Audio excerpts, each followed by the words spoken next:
Good day and welcome to Glasnost in our time, where we try to look at the world rationally in the hope that it will look rationally back. I'm your host, Anthony D'Agostino. It's the 15th of August, 2022. The war in Ukraine has almost disappeared from the media, with the Russians gaining ground glacially, and the media proclaiming at the same time that Russia is exhausted and on the verge of collapse. How are we supposed to interpret all of this? More attention is being paid to the fallout from the Pelosi visit to Taiwan. And now, in the last couple of days, all foreign news has been eclipsed before news about Trump and the pending elections that are going to be coming up in the fall and things of that sort, domestic affairs. But maybe it's still useful to talk about a war in Europe with no end in sight and a new Cold War with Russia that seems to be in prospect. What are the Russians thinking, and what should we be thinking about Russia immersed in the Ukraine war? Today, we have a voice from Moscow to help us. We have Boris Kagarlitsky, probably the most articulate historian and theorist of Russian socialism, and you could say social democracy in general. He's the author of many books and articles over the years, beginning with The Thinking Reed. That was a history of the Russian intelligentsia written during the Gorbachev years. The Dialectics of Change, that was a discussion of the reform tradition and social democratic thought, and a number of other penetrating works, some 18 or so in number. Most lately, The Empire of the Periphery, a study of Russia in the history of world politics. So today we'll be talking with him in the first of two interviews, as I see it, if it works, that is.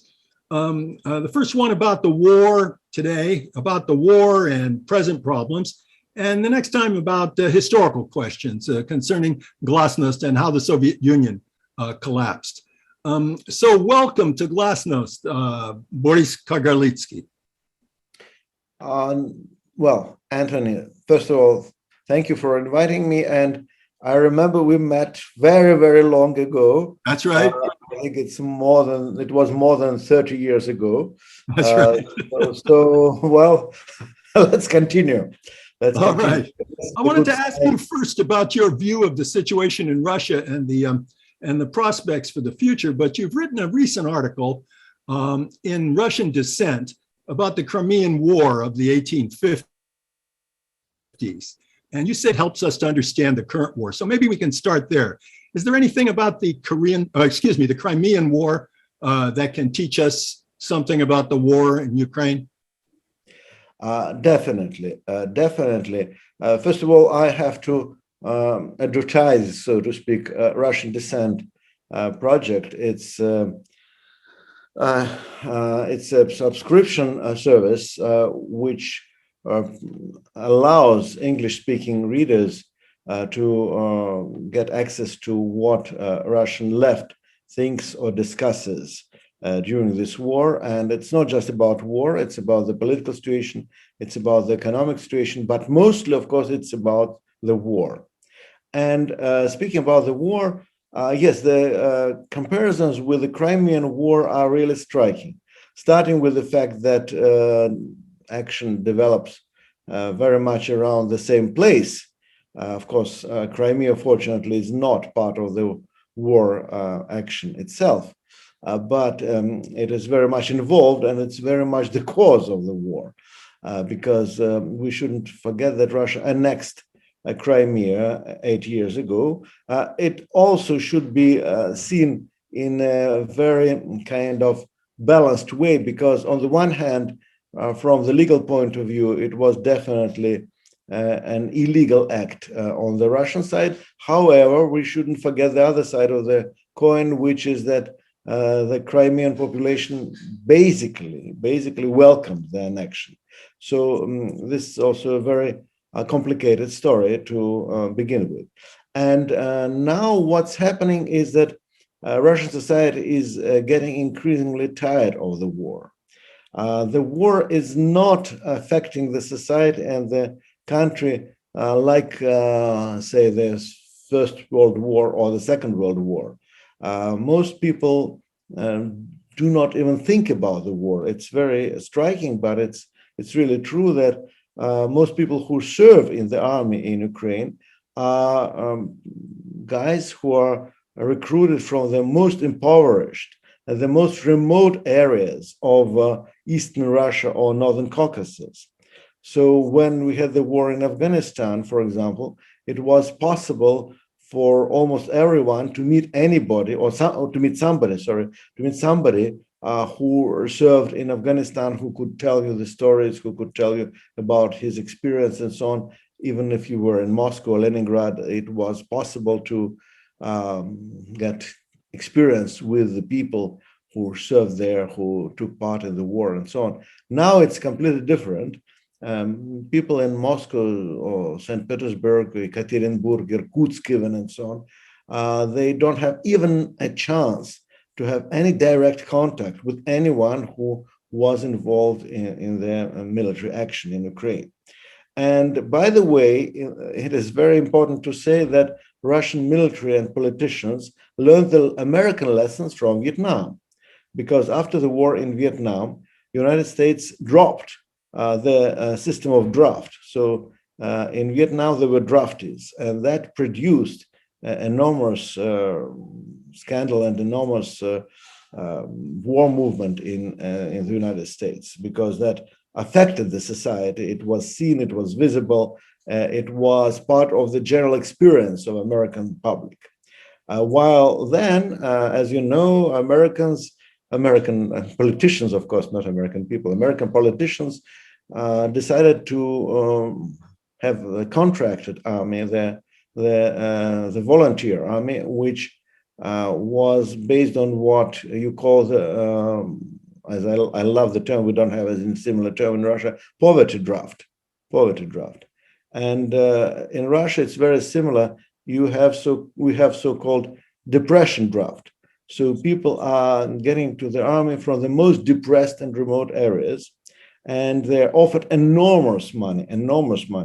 I have never earned such a lot of money as they offer, as they promise those people who serve in Ukraine. However, they are now facing the problem that there are no recruits. People do not join the army anymore. Everybody who wanted or could join already joined, already agreed, and now there is simply no manpower. There are just not enough soldiers, and even the official media confesses that there are no new recruits. They're simply not coming, even though they offer enormous money according to Russian standards. But the war is becoming increasingly unpopular, and the country is tired. We just had some new opinion polls.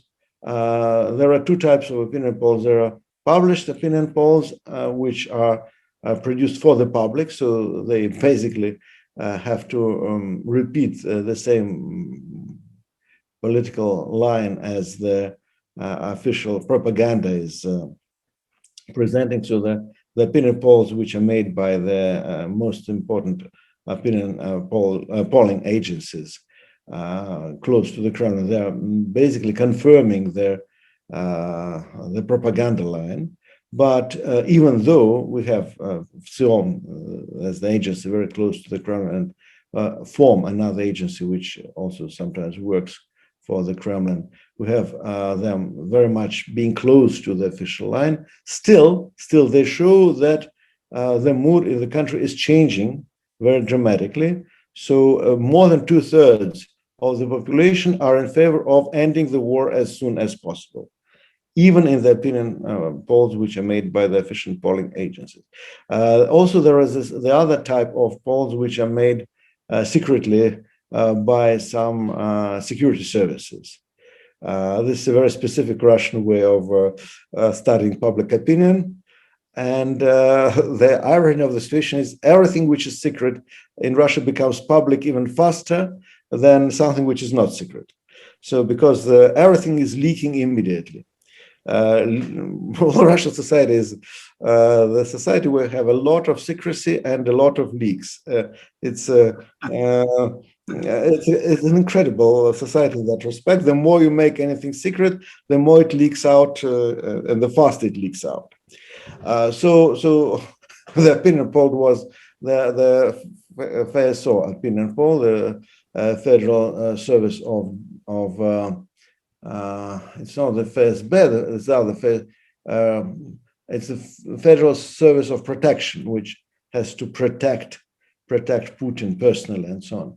It's we have a very specific secret service which only deals with protecting the security of one particular person, which is Vladimir Putin, which is not the famous FSB, which used to be KGB and so on and so on, which also deals with the problem, but FSB protects the regime as a whole, while FSO protects just the main person, the top body.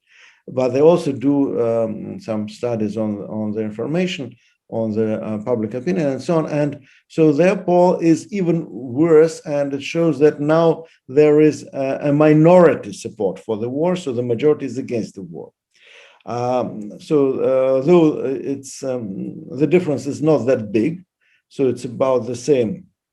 So it's like the anti-war spirit is leading, say, by 5% against the pro-war sentiment, the pro-war position, but it is leading already, and leading, as I told you, in these polls. But my personal impression is a little different. I think that the big problem was that there was no awareness of the war in the Russian society.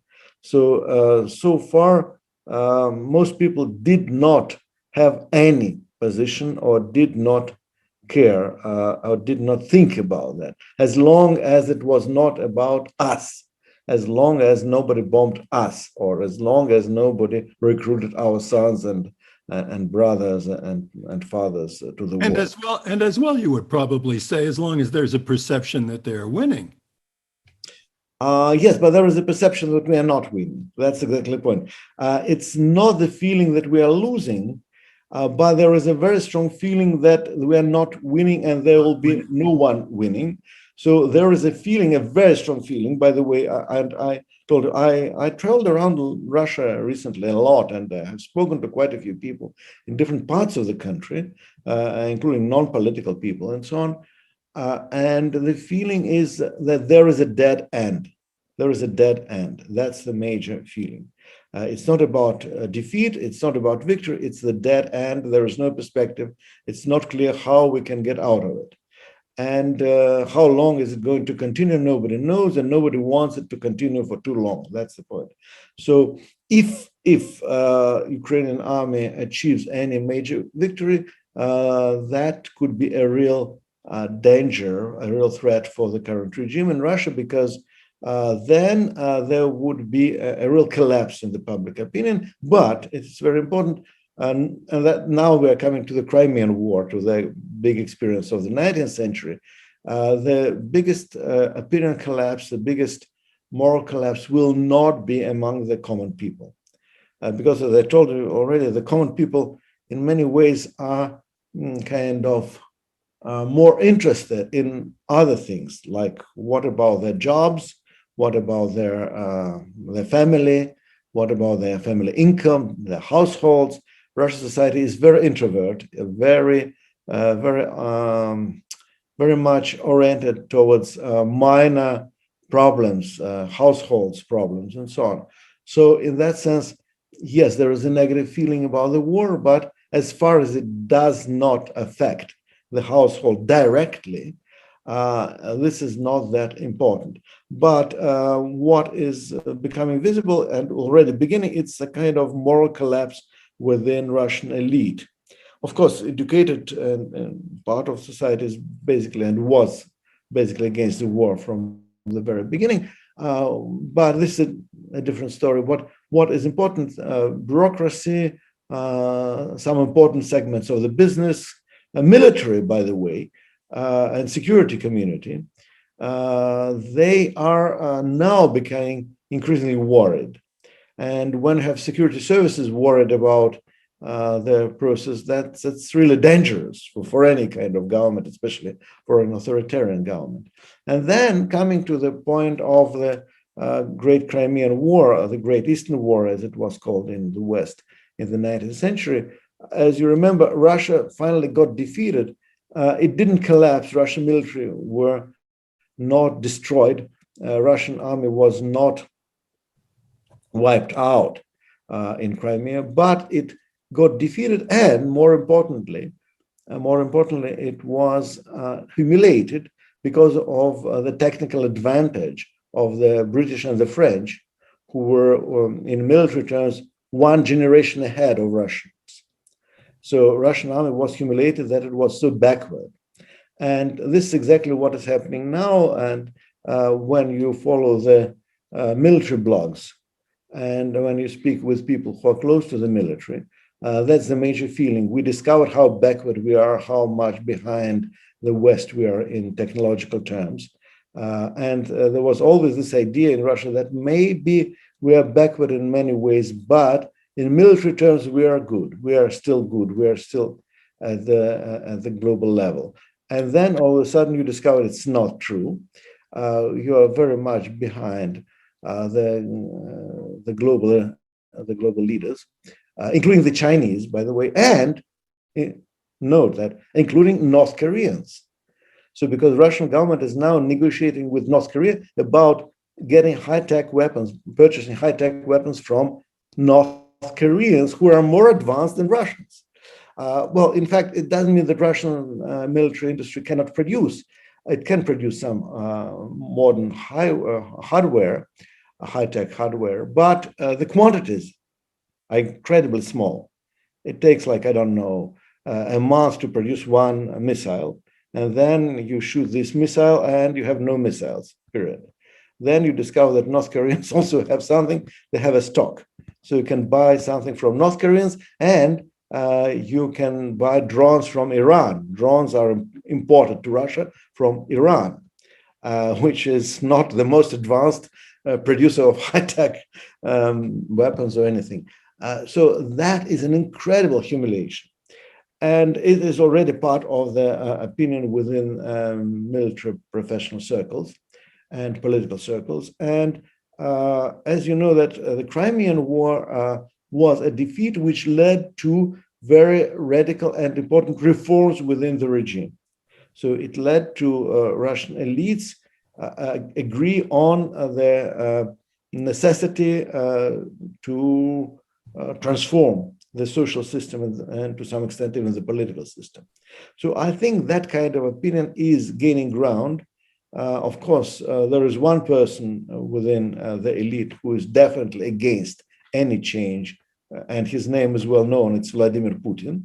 But the question is, how long can one person resist the pressure from almost everyone in the country?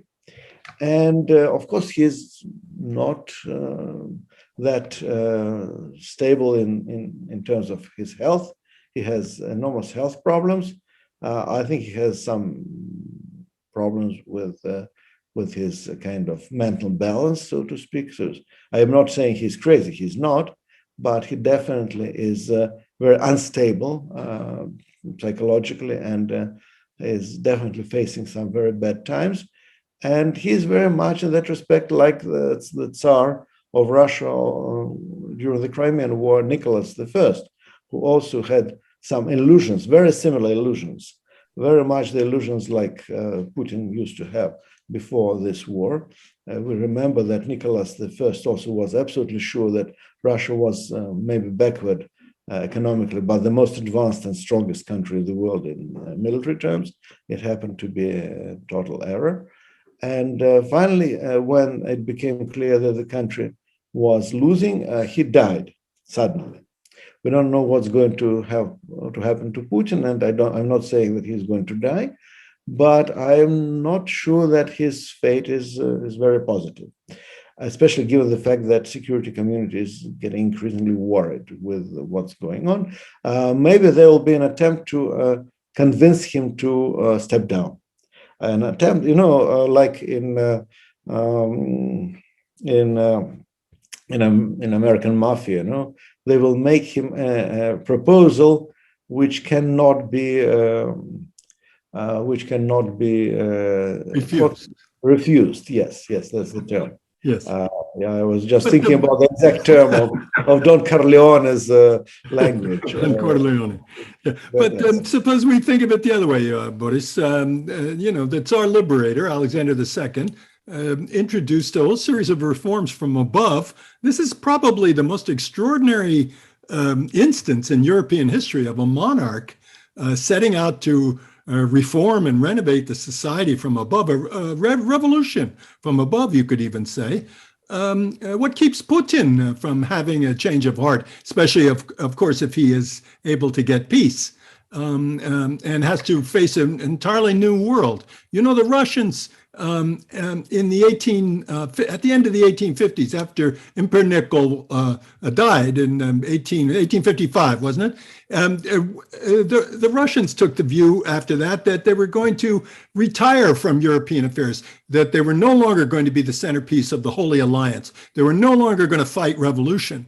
And they would let Europe have various wars, and we know a bunch of wars resulted from that. The wars of Italian unification, encouraged by the French. Then there were Bismarck's wars of national unification. This nationalist idea got rolling, and the Russians stood back with their arms folded. And by God, by 1871, they had been driven out of the Black Sea, of course, for the Black Sea clauses that ended the Crimean War. But by 1871, they reoccupied the Black Sea. They could say that the whole thing had been a great victory. Now, Putin knows this history, I think, as well as you or I. Putin could say that he was going to make himself the Tsar Liberator, could he not?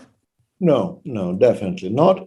First of all, everybody knows that Putin is extremely toxic.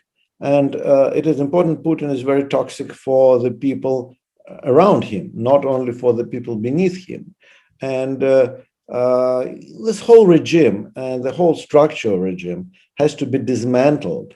It can be dismantled from above, but to do that, you first have to change the personnel at the very top. It was not an accident that Nicholas I died before the reforms. Nicholas was not the person who was able to actually put forward any reform project. And it's very important what Alexander II, his son, said. He said, we have to abolish from above, otherwise it would be abolished from below. Yeah. So, and that is very much the feeling, I think, within Russian elite now. But there is one person, I don't say it's just one person, but politically it's one person. Of course, physically it's more than one person. There is a bunch of people who are absolutely afraid of any change, because among other things, they know that they want to keep their incredible fortunes, which are all based on theft. And one of the basic reforms which is necessary is to punish at least some of the thieves at the very top, otherwise it's not going to work. But also there are sanctions which are really biting. The sanctions are, at this point, are not destroying Russian economy, but they're making life of both average Russians and especially Russian economic managers much harder. And this is something which is accumulating. And then the question is whether their sanctions are going to be abolished, what has to be done for the sanctions to be dropped. And again, it's not very clear. But my personal guess is that Western elites would rather prefer to have what we call Putinism without Putin. So to have very much the same elite, the same regime, the same economic system staying in place, but with a different guy at the top. That's why I'm not sure that at the very top they're not considering the option of Putin stepping down because he's ill. Bad health is a very good pretext, good explanation why the leadership step down and probably keep for a while, not for very long, some kind of status. which he will then lose, of course, if he survives. But the problem is that Putin understands the second point as well. So he's very much afraid. No one, the only person who survived, and no, there were two people. There were two people within Russian history who survived after stepping down from power. Khrushchev and Gorbachev. There were two people who managed to survive. By the way, they were both reformers themselves. They were both reformers. Yeah. And yes, Kerensky also survived, but Kerensky had to flee. He had to leave Russia. But so these reformers, they survived. Putin represents a totally different kind of Russian politician. He's totally conservative. He's authoritarian and conservative. And we should not forget one very important point. Russian politics is very authoritarian because it is conservative. It's intermixed, intertwined, because it's not that Russian politics is based on some kind of authoritarian tradition which works on its own. No, it has social and economic meaning. The country is against the current system. Most people in the country are not happy with the way the country is organized.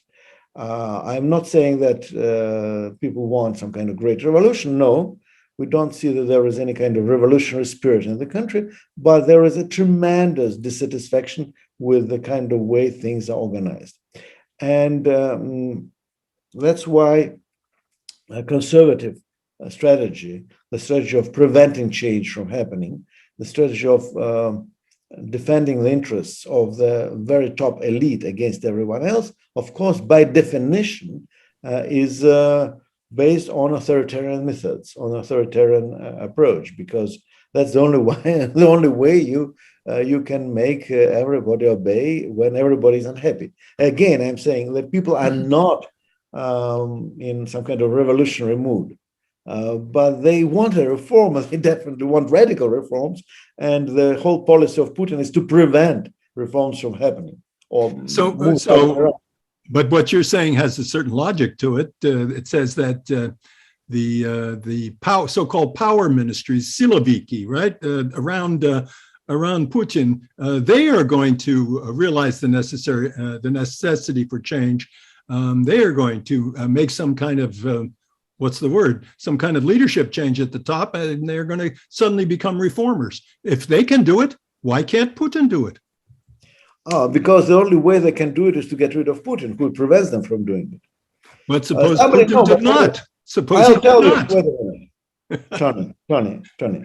First of all, if he could do anything like that, he could have done it 20 years ago. He would have done it already, huh? Yes, well. But there is a Russian joke. There is a Russian joke from Khrushchev times, which is still quite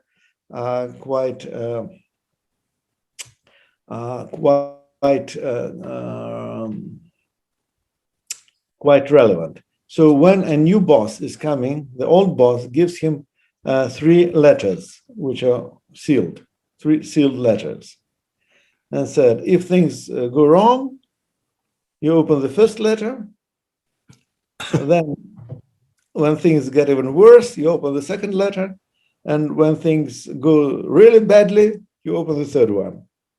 So for a while, the new boss goes on with his job, and then things are getting wrong. So he opens the first letter, and the first envelope, and in the first envelope there is a letter saying, "Blame everything on me." So he does, and it works for a while, but then things get even worse. Then he opens the second envelope, and it says, "Blame everything on objective circumstances." He does, and it works for a while. And then things get even worse. Then he opens the third envelope, and it says, "Prepare 3 envelopes."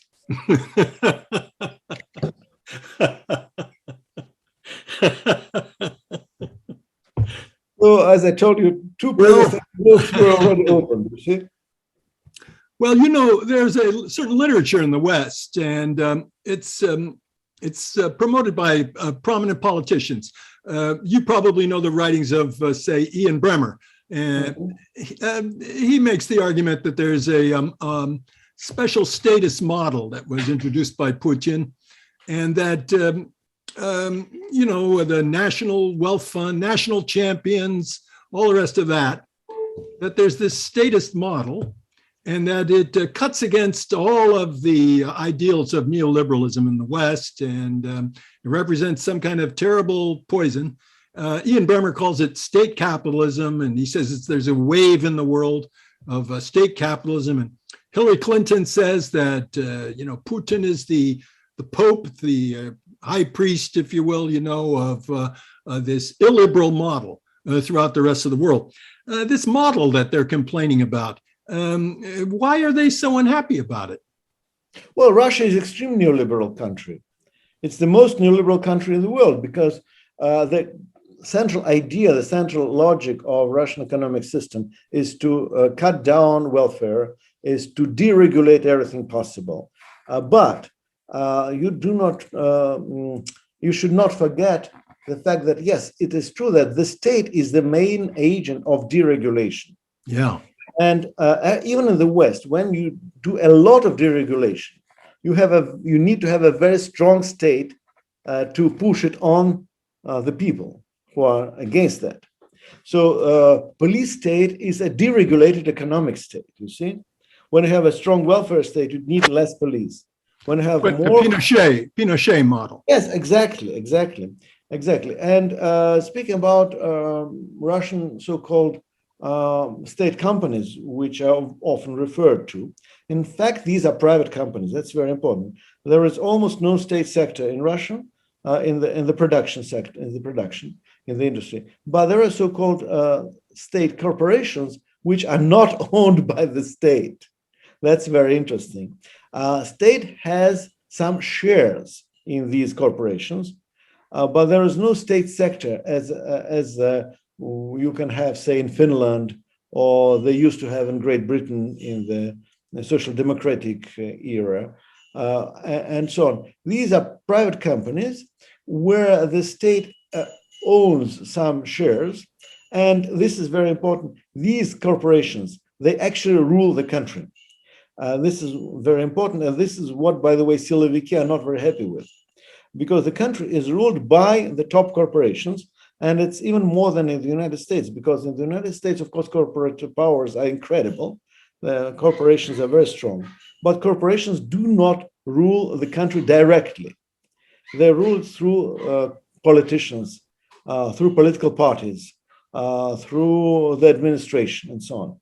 In Russia, it's the situation when people heading the top corporations can directly go to the president, can directly go to the prime minister and order them what to do. Like much of the Ukrainian crisis was produced by Gazprom, which and some other corporate leaders who had some specific interests in and with Ukraine. By the way, not necessarily the same ones. So there were conflicted interests, and that also explained why Russian policies were so inconsistent, because imagine that some head of a big corporation, like whether it's Gazprom or Rosneft, who are they also have the top political status within the country, within the government. They come and say, now we have to do that. And depending on who comes into Putin's office first or more often, the policy changes in this or that direction. And this is exactly why Siloviki are not happy, you see? So because Rosneft has some specific interests, and then you have to fight a war which you're not going to win. Also, by at this point, what is getting interesting, that sanctions are really working in that respect, because they're not necessarily hitting these companies, but they're making them worried. They're making their bosses worried, because it seems that they're going to have increasing problems.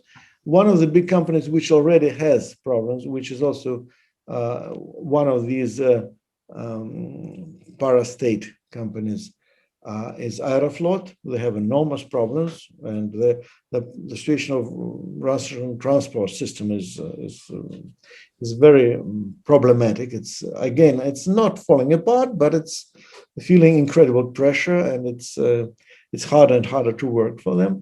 And Aeroflot is now facing the necessity to ground a lot of their aircraft. And just to explain this concept, in Latin America, there is a term paraestatales. Paraestatales, so in that sense, you mentioned Pinochet. And it's true that in that sense, Russian capitalism is much closer to that of Latin American one. In many ways, it's very close. And as you know, Latin American capitalism is not extremely democratic. So democracy is a sort of luxury which can be easily affordable for Western capitalism, as Emmanuel Wallerstein called it, center of the capitalist system. While in the periphery, yes, democracy is possible. As we also know, there are a few cases, a few success stories of democracy in the third world, in the countries of the periphery, but still it's much harder and much more problematic to achieve democratic institutions working in the countries of the periphery capitalism. And of course, again, if you're looking at neoliberalism, yes, neoliberalism in the peripheral states, in the states of capitalist periphery, is always much more authoritarian in political terms than in the West. And again, it's quite logical. Yeah.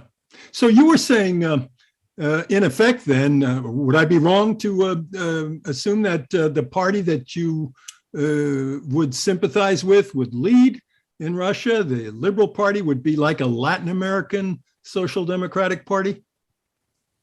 Well, first of all, there are no real parties in Russia at this point.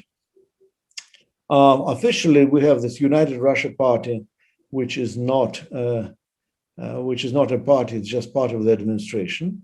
We have the so-called opposition parties, which are now totally controlled by the very same administration. The Liberal Democrats, who are not liberal and not Democrats, as you know, right. More like fascists. There are communists who are not communists; they are more like conservative populists. Let me stop you about the communists for just a second.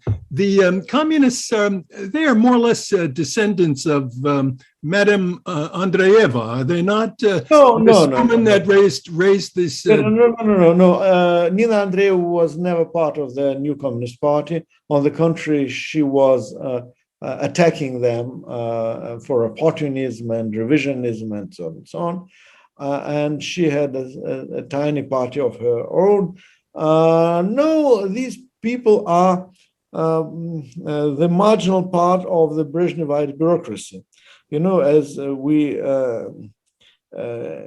had this joke, and it's not just a joke, it is very much confirmed by the practice, that when privatization happened, so the first secretary who was of the party, who used to be the real head of the region, became the governor of this very same region, and anti-communist, of course.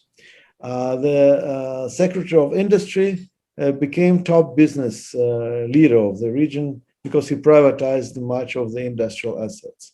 And what to do with this situation when you are the third secretary is secretary for ideology, or the second secretary, the secretary for ideology. What could you privatize? You could because the first secretary privatized the region itself. The secretary of industry privatized industry. So the secretary of ideology, what could he or she do? He or she had to privatize ideology. And privatizing ideology was to establish the Communist Party of Russian Federation as a personal tool for his or her political promotion. So that was, and this is not just a joke. I can tell you lots of personal stories which happened exactly this way. So I don't think that social democracy of Western type is possible in Russia because Russia is not part of the West in economic terms. By the way, I think Russia is very much part of the West in cultural terms, very much. As a sociologist, I should say Russian society if it differs from the Western societies, it differs by one very important aspect. It's much more individualist, much more individualist. So now people complain that we are lacking Western collectivism. It's a very typical complaint in Russia, that Western societies are much more collectivist, much more capable of self-organization and solidarity and so on and so on.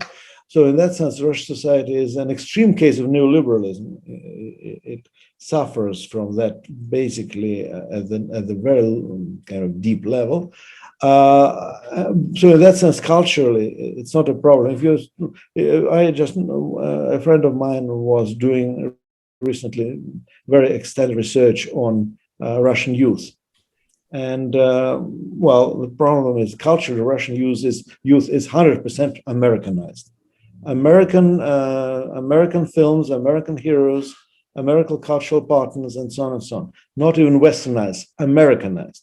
So so nobody knows about Russian traditions and values in the young generation. It's just completely forgotten. It's really a big problem because we have a young generation which is completely disconnected from the cultural tradition. So it's the other way around. So in that sense, we have the problem of too much of at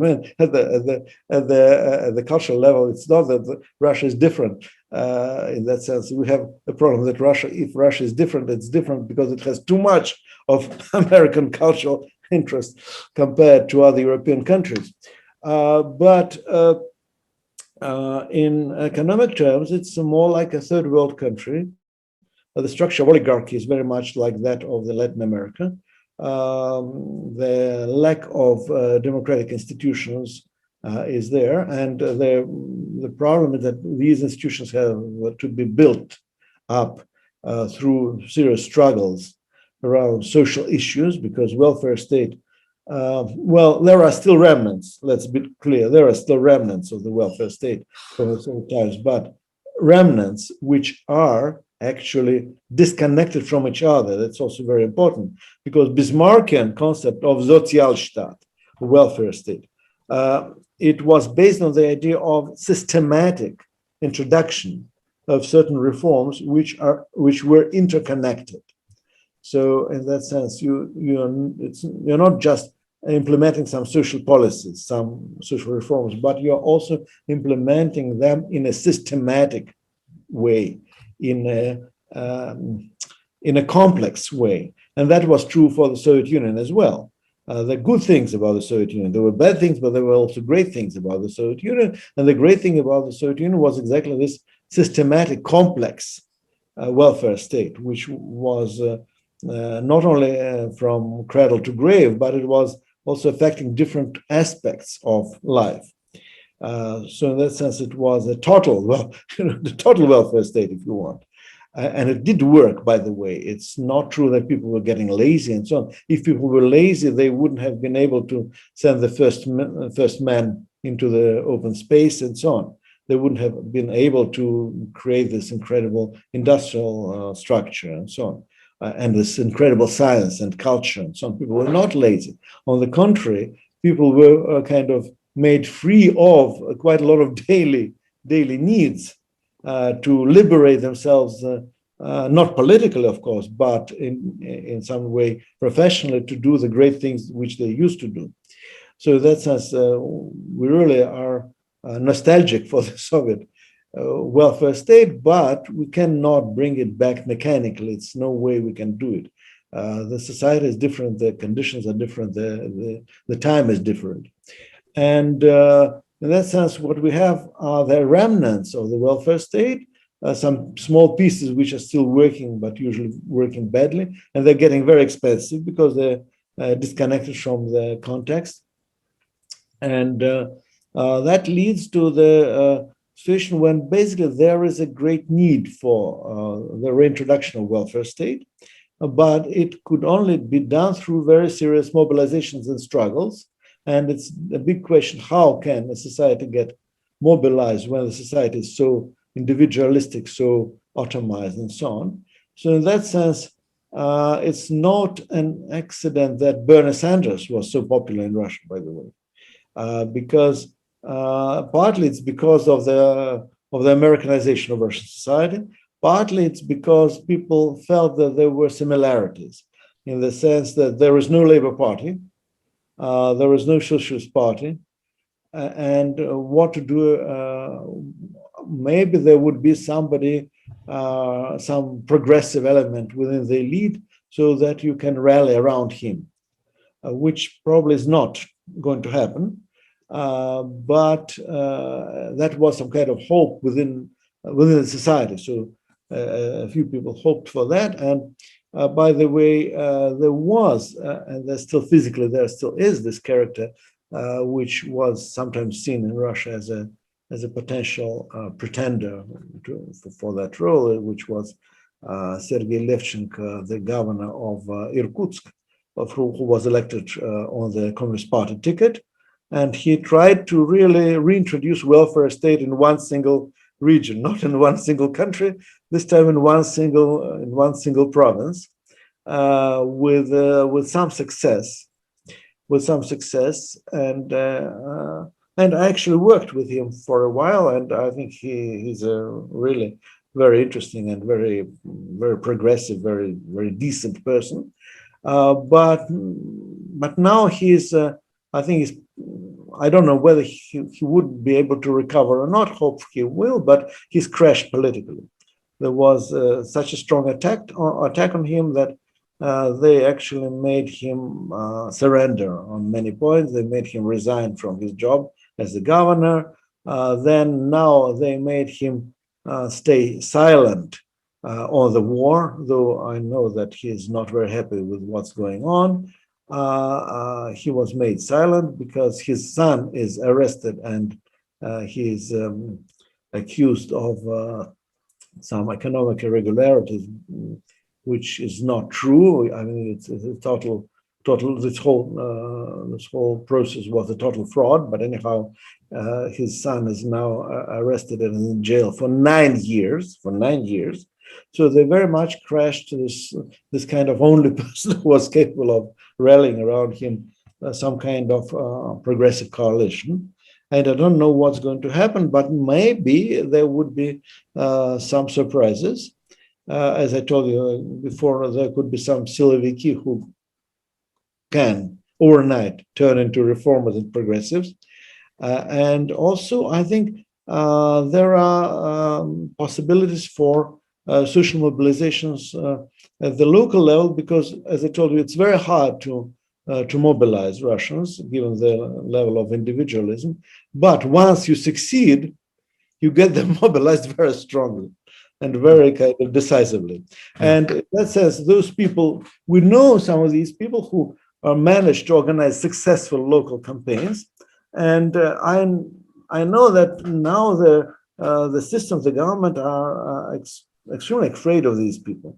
Some of them are arrested, and it's not Navalny. Of course, in the West, what you know about Russian opposition, you know one single name. It is Alexei Navalny, and Alexei Navalny is really a brave man. By the way, I do not share his political views at all, but I respect him as a human being.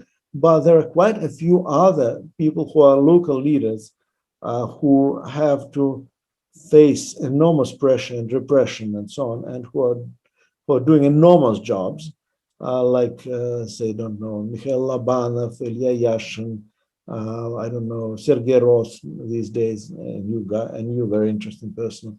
Quite a few people outside Moscow in the provincial areas. And well, these are people who are going to build up some new movement. And it's interesting that most of these people are either on the left, or they at least announce that they are sympathetic with the ideas of the left, like Ilya Yashin recently did. So we always thought he was a kind of more kind of centrist liberal, mainstream liberal. And then recently, just a few days before he got arrested, he made a statement saying that he was sympathetic with the left and his best friends are on the left. So in that sense, there is a strong presence of the real left on the grassroots level. And also very important, it is that within the official Communist Party, there are some interesting developments because, as I told you, the leadership of the party is totally in the pocket of the Kremlin. It's totally controlled. But at the grassroots level, at the level of the local branches, the situation is very different. First of all, there is a very strong anti-war sentiment within the party. Quite a few people resigned. There are deputies, local deputies, not the Duma deputies, because Duma deputies who are against the war, they are either silent, or they made a statement like Vyacheslav Markhayev, also very charismatic, very important character from Buryatia, who made an anti-war statement, and then he also was forced to stay silent. Now he doesn't produce any signals anymore. So the leadership of the party is very much controlled and very much integrated in the system. It's not any kind of opposition anymore. But as we are looking at the grassroots, the situation is very different. There are very interesting cases, like the case of Andrei Danilov in Yakutia, the guy who made a very strong anti-war statement and resigned from the party recently, but he's known as one of the most popular people in the party at this point. And Yevgeny Stupin, who is a deputy to the Moscow Duma, and he is very articulate. He's very open about his views, and so all these people are very young, by the way, in their 30s and 40s. For Russian politics, these are extremely young people. I think there is a perspective. I don't think it's going to be like in Latin America. It's not going to be like in the West. It's going to be like in Russia. Like Russia. Well, absolutely fascinating stuff. We could go on and on. I would love to pick your brains into the night, but we have to conclude. So thanks to Boris Kagarlitsky for an illuminating discussion. So we have to break it off. So goodbye until next time, when we will continue, if possible, with Boris Kagarlitsky, talk about glasnost as a historical phenomenon. And we will continue to ask the question, after we've tried everything else, why don't we try thinking about it?